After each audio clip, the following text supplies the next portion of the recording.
Of Alabama today described 28-year-old Michael McClendon as friendly, easygoing, and well-liked. They also said he was reliable, a leader, and a...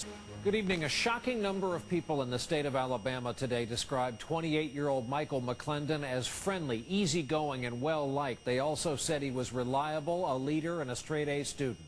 What they didn't know, what nobody knew, was that he had been compiling a hit list of people who had done him wrong.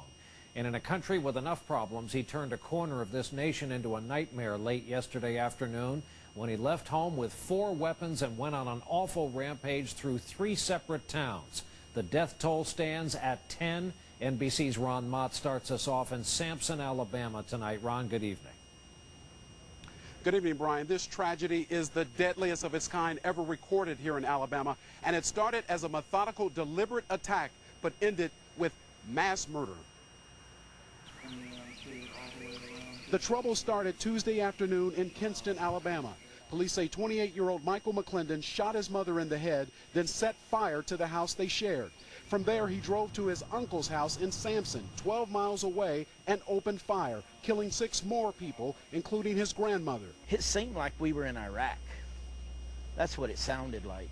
Alina Knowles came running from next door to rescue a 3-month-old wounded baby clinging to her dead mother. Went for that baby and pulled her up, put her against me.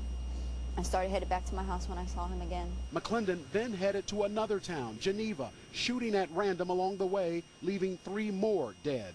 McClendon was armed with 2 assault rifles, an SKS and a Bushmaster, using high-capacity magazines taped together, a shotgun and a .38 caliber handgun. There was no doubt that he intended on killing people that day. McClendon also fired at police cars, hitting and injuring 2 cops. Chief Frank Lindsay was one of them.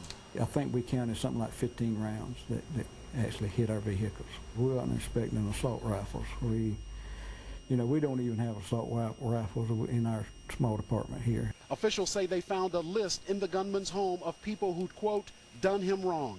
The killing spree ended an hour after it began. McClendon has shot 200 rounds, left 10 people dead, and then turned a gun on himself. I cried so much yesterday, I don't have a tear left in me. During the tense afternoon, Sheriff's Deputy John Myers was among the officers responding to the emergency. He would learn later the man he was looking for had killed his wife and 18-month-old daughter. The rescued 3-month-old is his too. It still seems like I should be able to walk in the house and my wife should be there and my baby girl should be in there climbing on me. I mean, I'm never in my life going to be able to fully understand it. I mean, I'm just going to have to take it one day at a time. As police continue to process multiple crime scenes tonight, 3 communities are simply trying to come to grips with what happened. Brian? Ron Mott in Alabama for us tonight. Ron, thank you.